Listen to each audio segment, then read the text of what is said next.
All righty. Oh, yay. Hey, All hey. right.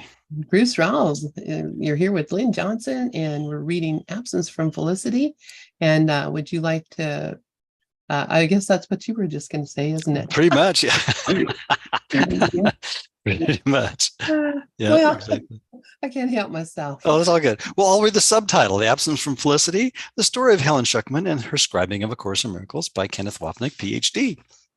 And I have us on about the middle of page 41 in the print edition, and you're probably about to bring up the digital version. And we're in the Heaven and Helen chapter, the early years, where Ken is describing Helen's life up to the point where she was involved in what led up to the scribing of A Course in Miracles. So weird. I had this. Okay, just everything is. And please excuse my my confusion here. Oh, there. I'm just trying to find things. So don't worry. There we go. I can relate to that, and I probably will be relating to that for a few weeks. That's just awesome. trying to find things. Yeah, that's the pre and post moving syndrome, is it? Oh my goodness. Yep. Well, you found it all and packed it up in something. So yeah, it's got to be here somewhere, as they say, right? Good reminder. Yep. All right. So it's all here in my mind somewhere. Absolutely, it is, and you could find it there. You wouldn't even have to go through the boxes. So because that's where it is anyway, right? Somewhere in a box, yeah, most likely. In your mind. All right. So do you want to start reading? Sure. Yeah, again, on the about maybe 60% of the way down on page 41, Ken continues his account of Helen. And since this is the absence from Felicity, she's being described as being unhappy here. but searching for happiness on some level or another, as we all are. And so that's why I think this is, such a great mechanism for not only reading an interesting biography, but it's really all of our own, and when we learn to generalize it. So anyway, Ken says, Helen's unhappiness continued, however, as she did not really know what to do with her life. Joining Louis, as she called him, in the bookstore did not really work out well. It was his life, not hers. And then Helen became very ill. Years of compulsive overeating, followed by equally compulsive dieting, her weight rising and falling in great rapidity, caused a serious gallbladder condition. For several months, Helen delayed the inevitable operation, but nights of screaming nightmares coupled with increased pain forced her finally to accede to entering the hospital. The doctor assured her that the surgery was routine and that she should be home in a week or so, but Helen did not believe him. And so still again, she turned to God for help. And now her account. That evening, I sat down and tried to get organized. I did not like the idea of having this operation all by myself. It would be much easier, I thought, if I believed God would take care of me. There was a chance, I supposed, that he existed after all.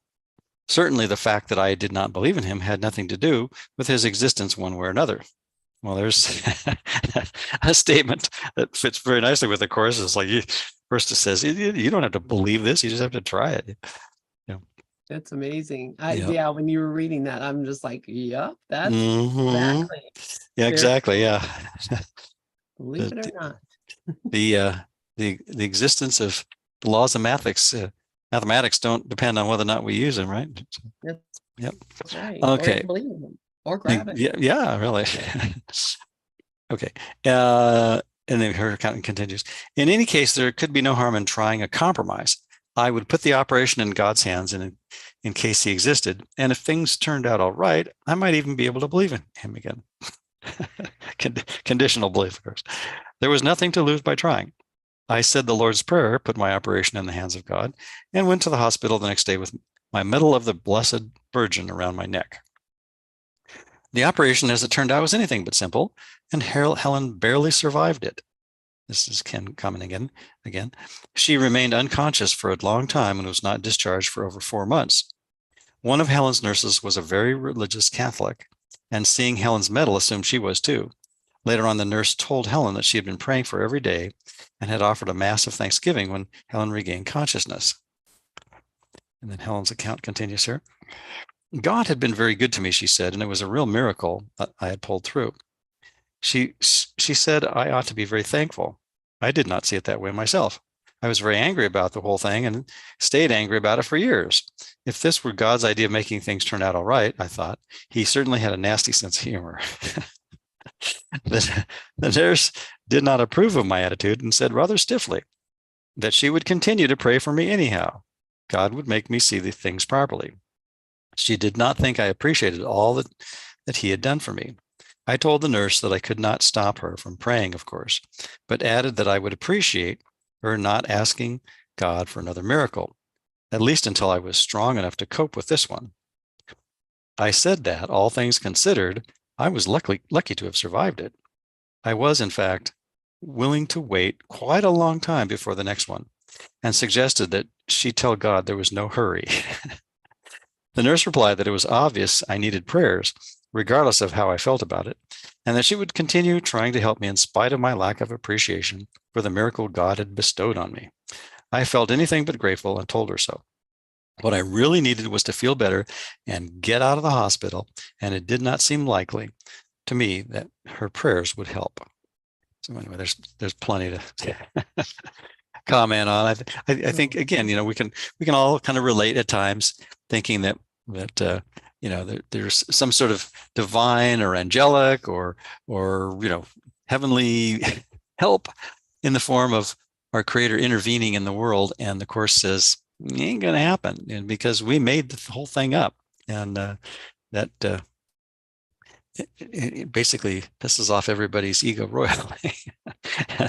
And we just need to be alert to that when we start confronting the ego with the facts that it made up everything that relates to being miserable, and Holy Spirit, its rebuttal said, no, that actually is just a dream of your own creation that you can wake up from with my help.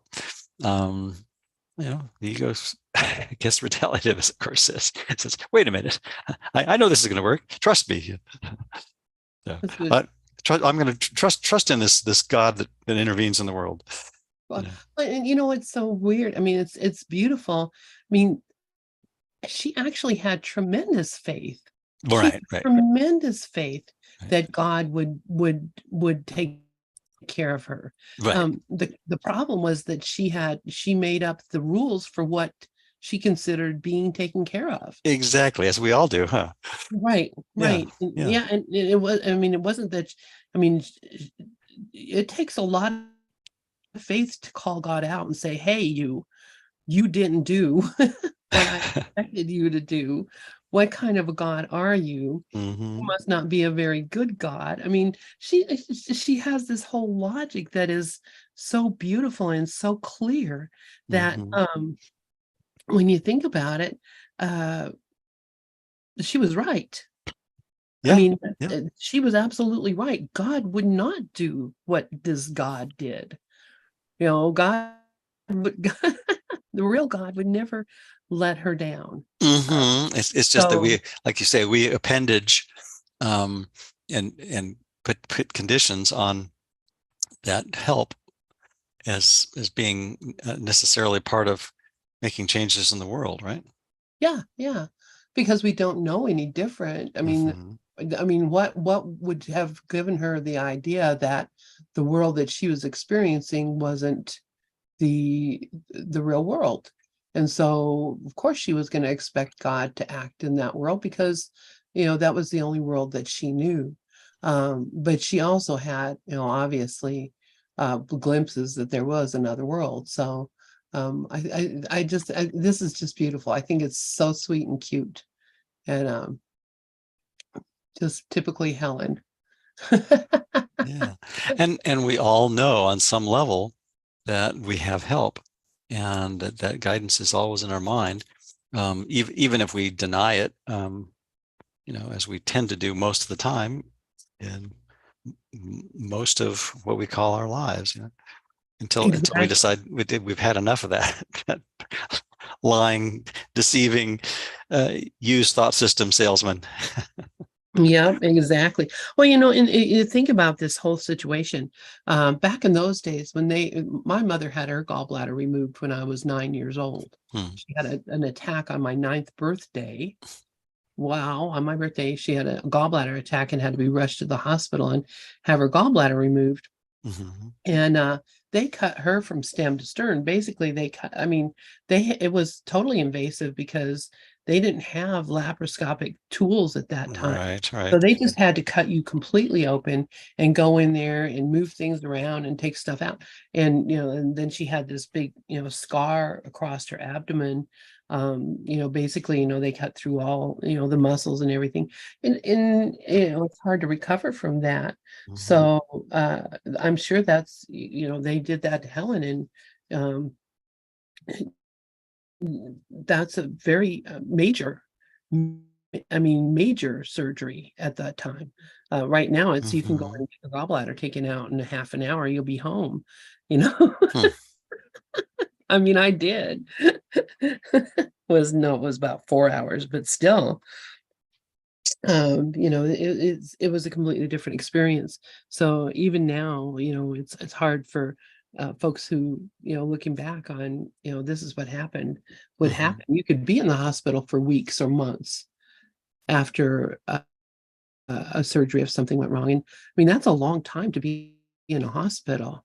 Mm-hmm. Um, I can't even imagine what her experience was, but apparently she was in a coma for a while, or she was unconscious for a while. I don't know. Hmm. Yeah, it sounds like it. Yeah. Yeah, interesting. Hmm. I'll continue reading. Okay. All right. When Helen was finally discharged, her pre-hospitalization depression returned, for she realized that nothing had really changed. And this is Helen. I was convinced that nobody really cared much about me, a belief that neither my husband nor Georgia could shake. If there were a God, which I very much doubted, probably he did not care much either. I felt abandoned by earth as well as heaven. It was years before it dawned on me that I might have been looking at things the wrong way. Oh my goodness. Having conceded this much, I began to review my life thus far, and among other things, I went over my long, painful search for God. It was clear I had gotten nowhere with that. Admittedly, the fault may have been mine. Perhaps, as the nurse had said in the hospital, I did not look at God properly and did not appreciate all that he had done for me there. I had trouble accepting a miracle once before, as I remembered. Maybe I had set up the whole project badly from the very beginning. Wow. So she's talking about that she's thinking that she was the one who instigated the whole situation. Mm-hmm. Maybe I had set up the whole project badly from the very beginning. It's a telling Nevertheless, statement, isn't it? it is really telling. I mean, gosh, I don't know when she wrote this, but uh, nevertheless, people can set up projects only as best they can. And in my way, I felt I had tried. There was no point in speculating about how the search might have turned out had I done it differently. If God did exist, which I very much doubted, he might someday bring up the question of religion himself. If he did not exist, well, then that is the way it is. For myself, the project was over. Very interesting. And I'm thinking that when she was a little kid and she faked being sick and ended up getting her appendix removed, that was another project that she instigated. That And she, the project, it really is short for projection, and we all project onto our idea of a divided schizophrenic creator, lowercase g God, all kinds of attributes that have nothing to do with the reality of a real nature and a real essence that's all shared in one being that's infinitely benevolent, patient, kind, loving, innocent, and peaceful. All those attributes that have nothing to do with anything the ego made up. It's all fragmented. yep, it's all made up. And Mm-hmm. and I see in this that she's recognizing that to in a very subtle way, but that's pretty interesting. Um, So you want me to continue reading, or Sure. you want to read? Okay. I'll All let right. you finish that paragraph. All right. At least, yeah. Okay, let's see. Oh, okay. So 5 years after Helen's marriage. Oh, you did. Oh, Okay. oh, Yeah, that's right. You did finish that paragraph, yeah, right? yeah. Right. Yeah, that's okay. I'll go ahead and read this anyway. 5 years after Helen's marriage, her mother died.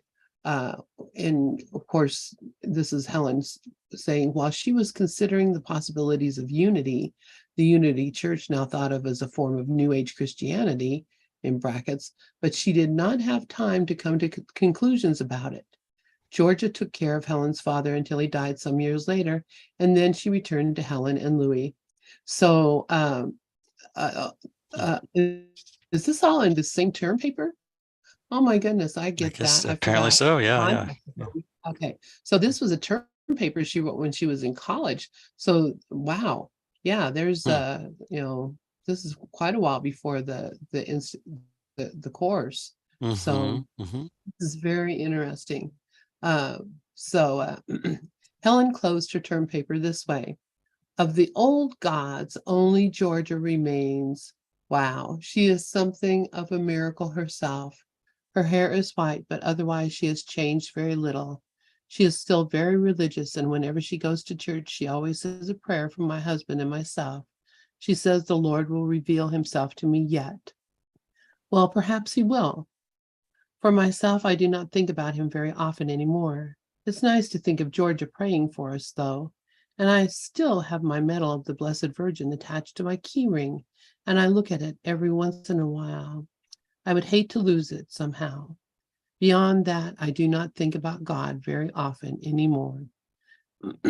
So that was a term paper that she wrote about her experience with God. I forgot that's because we started that section last week. Should have gone back and kind of looked, but it's okay because we're here now. Yeah, Um, yeah. yeah, but yeah, that's a wow, just fascinating. Tis, Yeah. yeah. So do you want Should I to read continue? the? I'll read the concluding paragraph and then start in on part two. Okay. How's that sound? Okay, that Okay, sounds this good. essentially closes the first part of Helen's life. The split in Helen's mind, so clearly expressed in her conflict with Jesus and A Course in Miracles, is foreshadowed in these early years.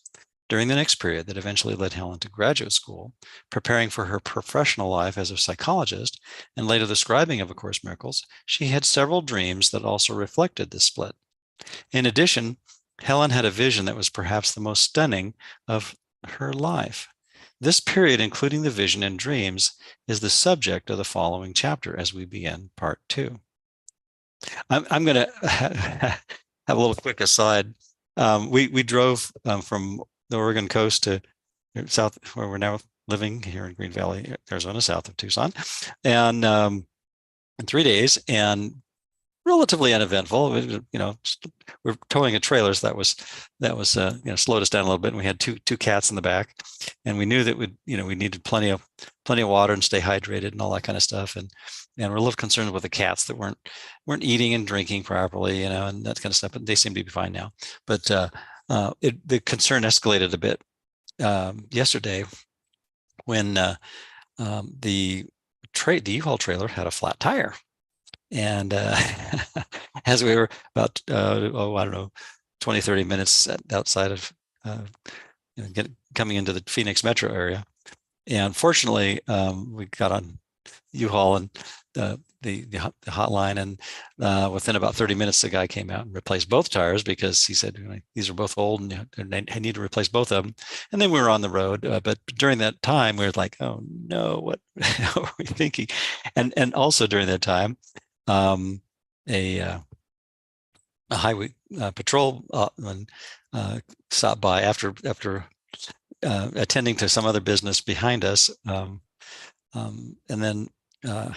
then later a lady asked if we had some water. She had a couple extra bottles of water, which was really nice. So we were very gracious and appreciate that. But I'd had a dream that morning. It must have been a precognitive dream of being on the side of the road and having a highway patrol officer, I mean, putting his head through the window, and the dream was a very friendly exchange and a very grateful and appreciative one. it wasn't like I was getting a ticket or anything, but I thought, well, that's different because I never have dreams like that. And sure enough, that's what ended up happening. So, Wow. so but anyway, so we were so grateful for those three people that had stopped to help us. The lady with the water, the patrolman who just checked to make sure we were okay, and he actually handed us a couple of bottles of water as well, and then the guy from the U-Haul who came out and just did a super job getting those tires changed real quick and getting us on the road. So anyway, that's enough of the side from that. But the dream thing reminded me of it, and the idea of having a dream of help, I think is always a good symbol. That we really do have help all the time. Oh yeah. And it is just a reassurance. But I was noticing when I was reading that about Helen and her feeling of not really being loved or appreciated, and thinking that no one will ever kind of thinking that no one will ever be able to love her or appreciate her. I think that's kind of a very common thought that we have because of what the ego and the world tells us about what we are and what things are. But go ahead. But she had the wherewithal to know that that was something she should expect. That wasn't okay for her to not feel loved, and there was a problem with that. And a lot of times people think, well, that's only normal and natural, and they don't realize that that says something about how you experience yourself as a son of God. And if you don't love yourself, if you don't feel appreciated by others, then you're not, how can you expect to feel loved by God? You don't. Anyway, go ahead. What were you going to say? Oh, just it seems like those conditions that we put on feeling loved and appreciated and supported, we project not only onto our a concept of a creator or God, again, ego's lowercase g, God, but also as proxies for that. Everyone and everything in the world becomes a symbol for, oh well, like the tire blew on the trailer, or it's hot, and I'm having we were spraying the cats. Nancy took a straw and was keeping the cats wet by hydrating them by blowing a little water on there first so they'd lick it off and stay hydrated because they weren't drinking enough. And just all the stuff the crazy stuff we do in the world that we think, well, gee, if only the world would behave this way, including everyone and everything in it, pets, weather, road conditions. The road is a little bumpy in places, and you can just pick anything in your daily life that you ascribe to a condition that may or may not be making you happy or upset, and the depth and breadth of those conditions is staggering when we really look at them honestly, and just notice how often we do that. And I think that's one of the mindfulness, one of the aspects of the mindfulness of the course's curriculum that is really challenging, because as long as we can stay mindless, then the ego has a foothold in our mind, and we can stay mindless basically, and miserable, but not really admitting that we are. Right. Yeah. Exactly. I just, for some reason, while you were saying all that, it just made me think it'd be like, if you were blindfolded and you got on like a roller coaster, or you got on a merry-go-round. How would you know the difference, besides the velocity of the wind and everything? If you're blindfolded, Right. how would you know the difference? You think you're on a merry-go-round, or you think you're on a roller coaster, but really you're just going around on a merry-go-round. Nothing is happening. You think all these wild things are going on, but nothing is happening. Yep. That's a great example, and it reminds me of when I was getting a pilot's license. I remember one time my instructor Earl had if you have the thing called a hood, it's basically just a cap that you wear, and then it shields your eyes. So as long as you keep your head looking straight ahead, all you see is the instrument. So it's basically kind of training you to use the instruments rather than your visual senses.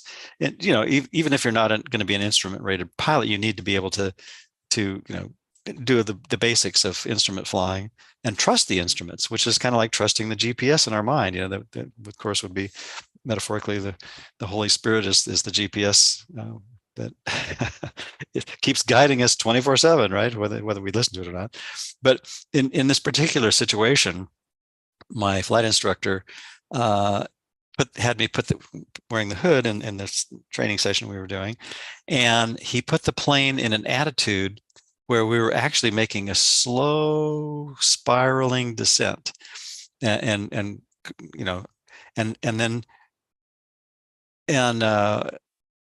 but basically I could tell that from the instruments that I want. But he had me close my eyes and then open my eyes and then look at the instruments, and I could tell from the instruments what was going on.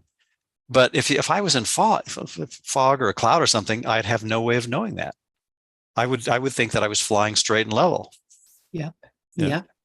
But that's kind of how, the world deceives. And I think that's why the Course says, nothing so blinding as perception of form, not just our visual senses, but every sense and every thought that projects those senses. Because again, the metaphysics of the Course is happily an uncompromising one. And it suggests that if we really look at every thought that we have and see how it projects onto the world what we want the world to be, then we get a huge clue about how to get out of the hell that we made for ourselves. Right, because we were seeing our thinking, and I mean, it's just like Helen in that last chapter was like, I had made up a plan. I had figured out. She recognized that it was her own doing. And, that's, I think, what we, come to realize after a while is, if I'm unhappy with what I'm seeing in the news, it's because I've chosen to be unhappy about things that, really are meaningless. And the lessons that we're on right now, the review lessons where we're saying, where Jesus is asking us that, whatever thought comes into your mind today, that's not in alignment with your Holy Spirit thought system, just change the thought, just put a different one in there, and say, I call upon God's name in my own today. I'm not a body, I'm free, and nothing can change what God created. I mean, you can replace any that it's going to be 116 where I live today, or 101, or whatever we are getting. And, you can say, oh, I'm not going to be able to stand it. It's going to be horrible. I'm going to be miserable. You may not even say those words, but in your mind, you set it up. You see what you think is a circumstance that is real, and you set it up to be your reality. And so, you are put into place a plan for your own unhappiness. And Jesus says, just take that out and put in this other thing, and don't even worry about it, because the experience that you'll have will not be the experience you first anticipated. That's a guarantee. So yeah, you aren't projecting that anymore. Anyway. Yeah, and then there's the grace that comes from just trusting that not that the external situation is going to be better, but trusting that if I choose the right thought system, choose the right inner teacher, then I'm going to be at peace, and then that peace will propagate into my experience.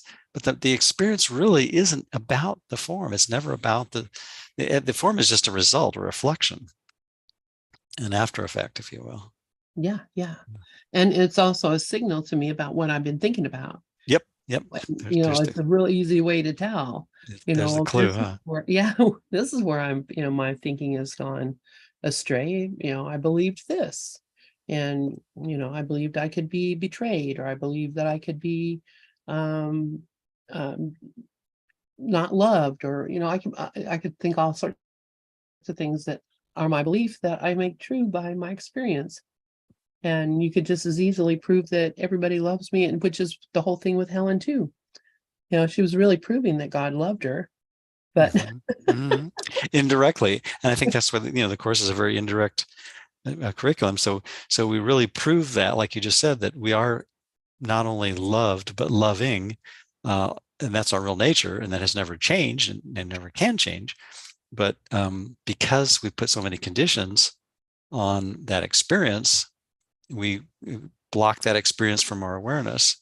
And that's why just noticing all the conditions that we put on people and circumstances and politicians and weather and technology and so the geography of where we think we are, just it's not gazillions of things, what's happening or not happening in our home and in our work and in our bodies and in our all that stuff. Every relationship we have with everything is really the classroom, isn't it? Yep, exactly. And it's all a story. Every single one of them is a story that's not true. So yeah, that's it's made up. But that story then gives us the clue as to what we're doing. Yeah. And each specific really is necessary and helpful and important in the waking up process, isn't it? Right, because those are the blocks to the awareness of love's presence. All those conditions that we made up are the blocks. And until you look at them, you cannot let them go, or you think that they're important and they're real and they're necessary for your well-being. So let's keep all these rules in place so that nothing goes wrong. But it's all a ruse, because nothing is going wrong, and nothing has gone wrong. I love it. All right, well, why don't you start reading this next chapter, part 2? Okay, now we're into part 2 after a fairly short part 1. Basically the predecessor to Helen's actual scribing of the course. So introduction, part 2.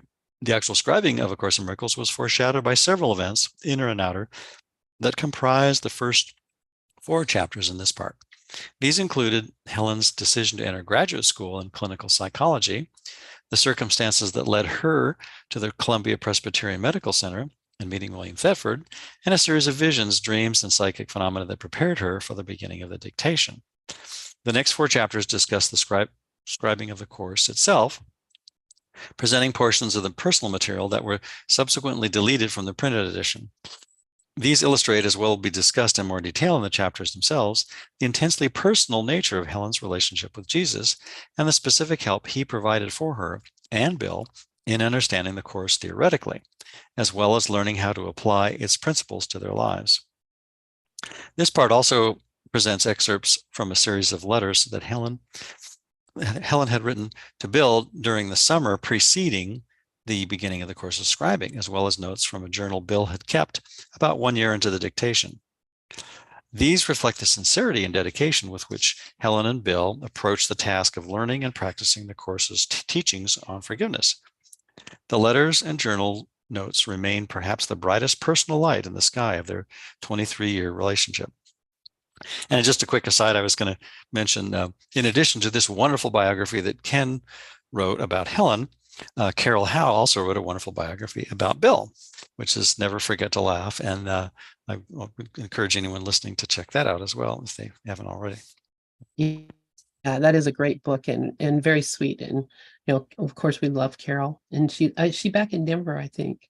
I think she's been there a while, maybe about a year, I think, almost. Yeah. Very good. All right, you want to continue reading? Why don't you read? Okay. All right. I mean, I don't mind either way. So Okay. All right. This part also presents excerpts from a series of letters Helen had written to Bill during the summer preceding the beginning of the course's scribing, as well as notes from a journal Bill had kept about 1 year into the dictation. These reflect the sincerity and dedication with which Helen and Bill approached the task of learning and practicing the course's teachings on forgiveness. The letters and journal notes remain perhaps the brightest personal light in the sky of their 23-year relationship. And now we have chapter 3. leading to A Course in Miracles, from circa 1938, I guess. Preparing for graduate school. Wow, that's a long time ago. Preparing for graduate school. Okay, so these are very short chapters. During the period following her ill-fated gallbladder operation, Helen's misery and depression continued. She even consulted 2 psychoanalysts. The first, an orthodox Freudian, did not prove to be very helpful, as Helen basically knew and understood all that the analyst could offer her. It was also very difficult for Helen to accept help from anyone, given her fear of joining. On an even deeper level, however, psychotherapy was useless to Helen since her neurosis followed another logic, as we shall see presently, and will discuss in greater depth later in the book. It was during this first analysis that she discussed her recurring experience of feeling the presence of a man behind her left shoulder trying to get her attention, which she steadfastly refused to give. Helen certainly knew the identity of the man. She would have spelled it with a capital M. I guess, she would have spelled it with a capital M, from whose crucifixion 2,000 years ago, a British psychic once told her she had never recovered. Yet she kept his identity a secret from her analyst. Without one's understanding her motivated reluctance to turn to Jesus, any attempts to help Helen would have been pointless and in vain. Helen's second therapist, a Hornian analyst, ended up becoming Helen's, quote, patient, unquote, in a subtle reversal of roles. Helen proved to be very helpful to her. This period of depression, basically spanning her 20s and 30s, seemed to end with Helen's decision to return to school and study for her doctorate in psychology. This is how she described it in her autobiography. This is from Helen. When I turned away from my research into heaven, I thought I would try to research on earth instead, realizing I had better start to search for a better way to spend the rest of my life. This, I recognized, might be difficult, since I still knew very little about the world, but I felt I might just as well get started. Georgia still took care of the housekeeping, and we had no children to occupy my time. At first, I tried the book business again, but while it was clearly the right place for my husband, it was equally clearly the wrong one for me. I began to go there less and less, and frequently, and usually quarreled with my husband when I did. We just could not seem to get along together in business. I began to feel trapped in a bad situation without a clear-cut idea of how to get out of it. For a time, it began to look as though my search for a place on earth might end up as ineffectually as my search for heaven, even though I was singularly free to do whatever I wanted. and there's in the course of looking around, or an ellipse as they call it, in the course of looking around, I found a field of special interest to me.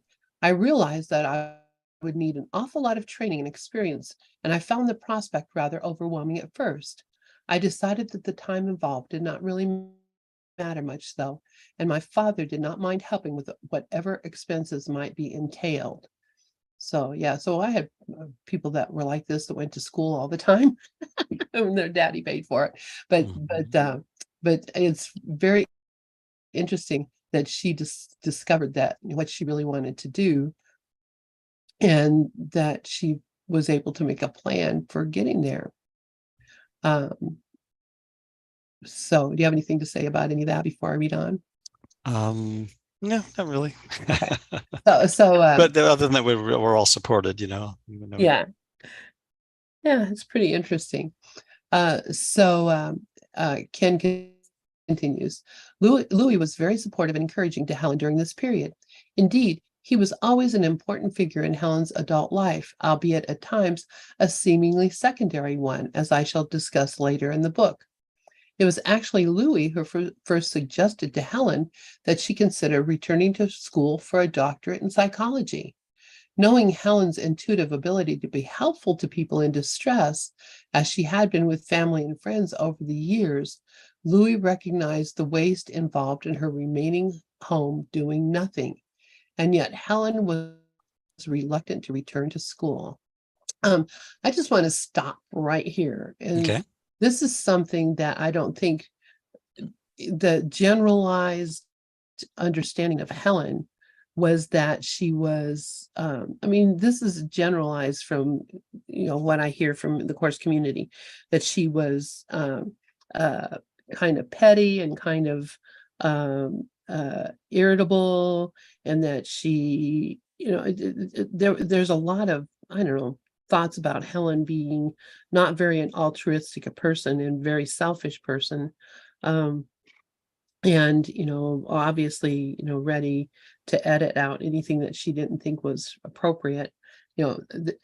But this to me says that over the years it was very well known that Helen was an intuitive and helpful person, that she went out of her way to help out family and friends.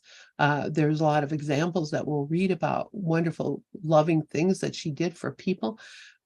Her motivation for going back to school and getting this degree and doing this work was love. She was reaching for love and wanting to join with people, even though it seemed like she didn't, because of quirks in her personality. But really, that's exactly what she wanted. She wanted to join with people, and she wanted to connect with people. And psychology was a perfect place for her. So anyway, that's just a thought that I had. Just thinking about Helen as a person. That she was a very kind person.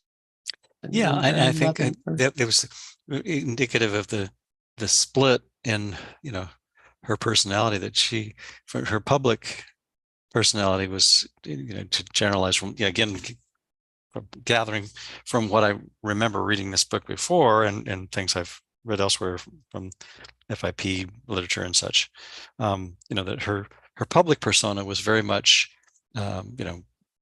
lucid, helpful, very astute, and intuitive, and yet in private, she could be just as nasty and mean-spirited as anyone's ego, right? So, Yeah. as evidenced by the battle that she had with Bill and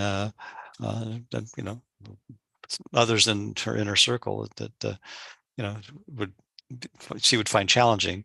But that's true of all of us, I think, and that's why I think this is really helpful to look at this particular life as an example of everyone's story. Yeah. And we could still hear Jesus. So do you want to read? Sure. Now Helen's account continues. My husband showed exemplary patience during our long and frequent discussions about my potential career, but I was so uncertain that it took years before I arrived at the decision. Even after I had more or less decided to be a psychologist, my efforts were limited for a long time to endless discussion with my husband, writing for course catalogs and talking about training possibilities with college advisors. Actually, I did not really know what psychology was about. I had only a vague sort of notion that it had some of the answers I needed. I finally made up my mind to overcome my fears and entered graduate school. I was determined to get top grades and studied compulsively, haunted by a fear of failing and almost fiercely driven to succeed. Having failed in the search for heaven, I was grimly determined to succeed on earth.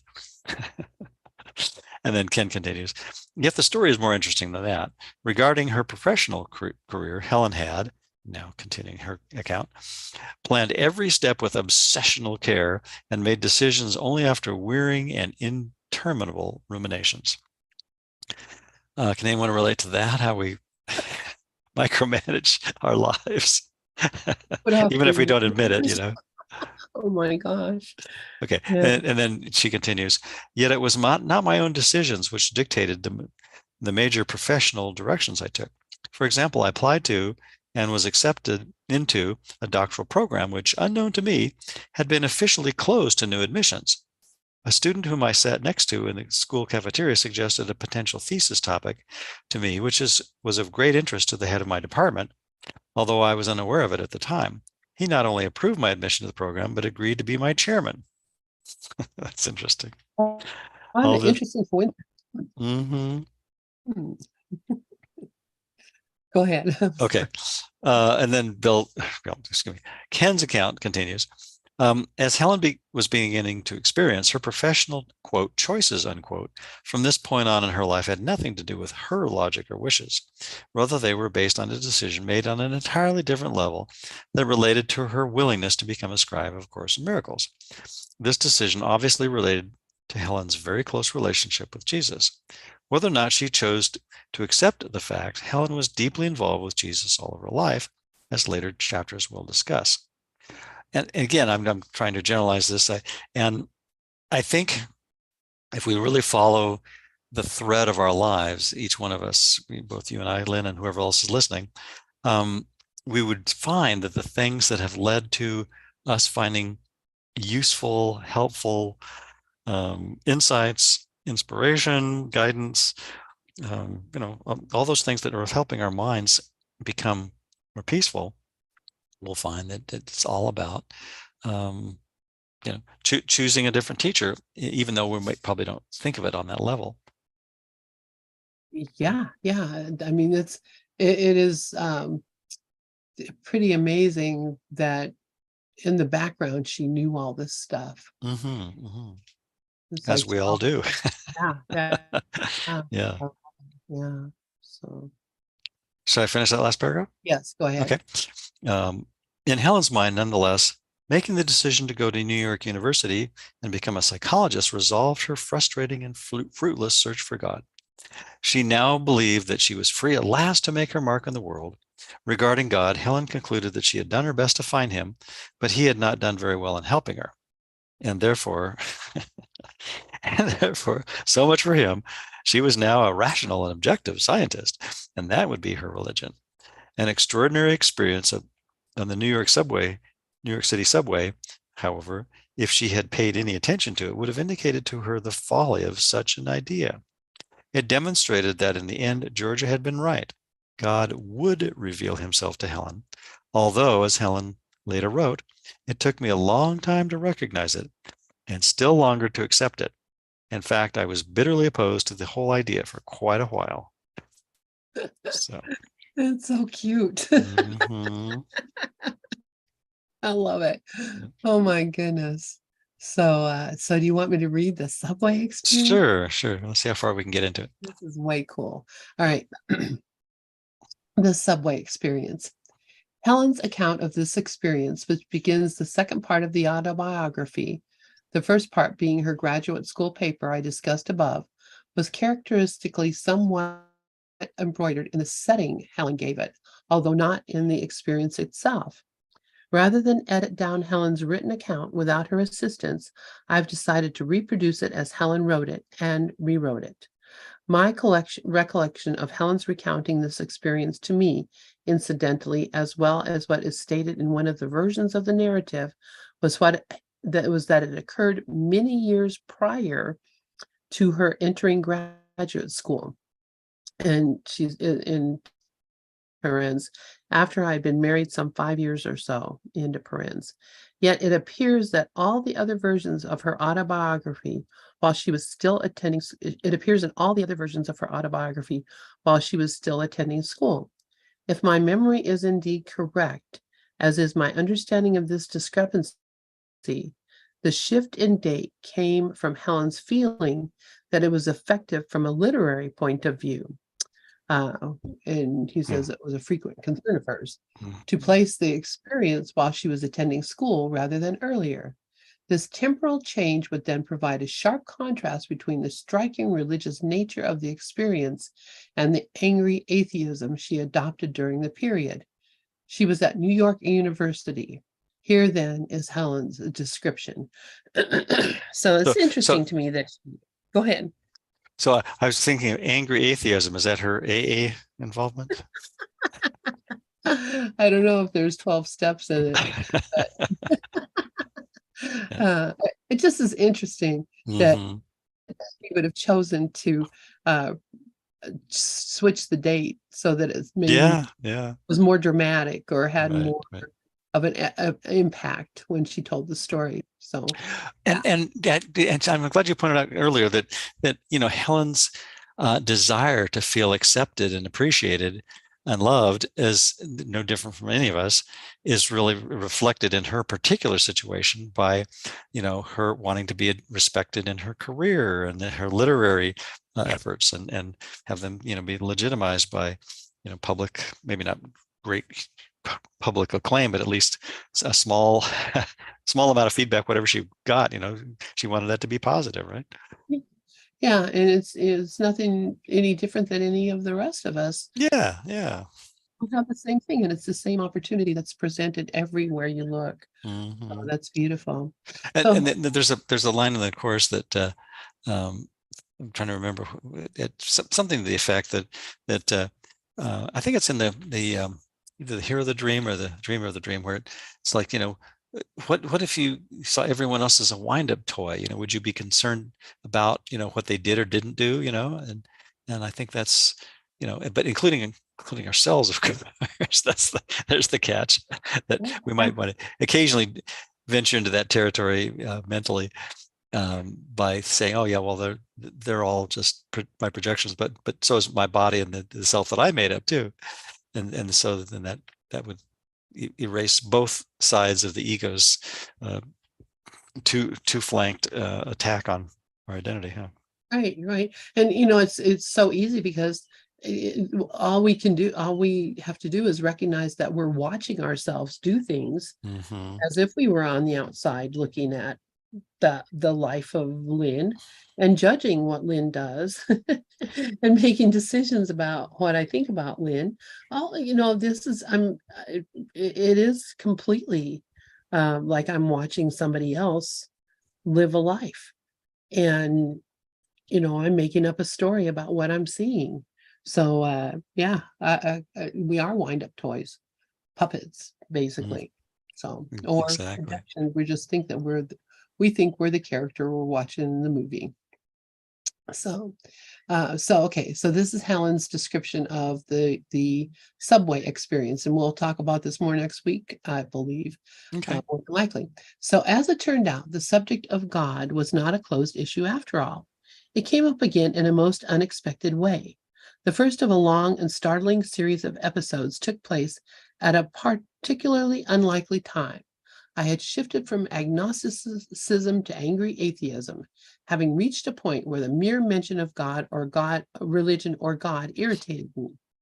I was heavily armed with quote unquote scientific weapons, prepared and even eager to do battle with ideas even remotely religiously toned.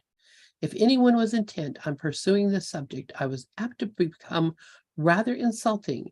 And if I happened to come upon a religious discussion on the radio or TV, I would snap the set off sharply, afterwards directing a few choice comments in its direction. I'm mad at you, God. I, I was I'm also I'm angry. I'm smiling. Quick aside. I'm smiling as not skimming. We brought some CDs to listen to in the car on the way down the last 3 days, but occasionally we when we were close to metropolitan areas where we might get little radio signals, we'd try some of the stations. Usually at the bottom end of the dial where the NPR and those kind of classical and whatnot kind of stations would appear. But we were amazed at how not only how many religious stations there are on the FM band as well as AM, but um, which you didn't even try the AM, but now that we're close to the Mexican border, there's religious Spanish stations as well. I thought that was kind of funny anyway. It But is pretty funny. but yeah, but I tended to quickly try to find another station, even though I like the idea that that there's a program that's talking about that we're supported by Jesus, even, but it's just the way that it's the way that it's conveyed sort of seems to be a little bit misleading sometimes. No, it's hard to agree when it seems like, yeah, it's on the verge of uh I don't know. I don't even want to go into it. Anyway, Right. so let's continue with Helen. Okay. She says, I was also angry at people. The chip on my shoulder kept falling off, and I spent a good deal of time and energy looking around for things to get angry at. Man, does that sound like me? I mean, during the election, I mean, Well, everyone's ego. It really is a description of everyone's ego, isn't it? exactly. Naturally, they were not hard to find. People seem to have developed an exploitative tendency and a lack of consideration, the extent of which I had not previously suspected. I felt increasingly deprived, unappreciated, and resentful, but did not suspect that I was actually quite depressed and anxious. That's very clear. I firmly, though rather simple-mindedly, believed I had overcome religious superstition at last, and arriving at the one remaining area of truth, a rigid and particularly dogmatic experimentalism, was finally looking at things realistically. To borrow a phrase from my own much later notes, and this is in brackets, I think this is Ken. Actually, the phrase originated from Helen's lips as she awoke one morning and was related to Bill, into brackets. And this is the phrase: never underestimate the power of denial. It can indeed obscure the very obvious. Mm-hmm. One cold winter evening, my husband and I went to visit some friends who lived some distance away. I hated public transportation and avoided it whenever possible. I had been a secret cab taker for years before I was married, but had generally left the cab a block or so from our building because my father strongly disapproved of cabs except in emergencies. Now I no longer saw any need to apologize for my indulgence. In fact, I felt it was something to which I was actually entitled. I wanted to take a cab that evening, particularly as it was starting to snow. Louis did not share my viewpoint and reminded me, to my great annoyance, that the trip was long and the subway only a block away. I regarded this as an unpardonable insult. But without expressing further objections, I marched angrily to the subway, grimly determined to suffer, but not alone. As we reached the platform, a train was just pulling out, and we had to wait some 20 minutes for the next one. I grew angrier and angrier as the time passed. When the next train finally came, it was packed, and we had to stand quite a while before we got a seat over a very hot radiator. I was wearing a new fur coat, which I was sure would be ruined. At each station, a freezing gale blew in against my hatless head as the doors opened. It also worked havoc with my hairdo, on which I had spent considerable time before leaving home. I grew increasingly convinced that I would come down with pneumonia, and Ken says that was a constant fear of Helen's, probably in both lungs. As an additional hazard, people were coughing and sneezing all around me, and I could almost see the germs attacking.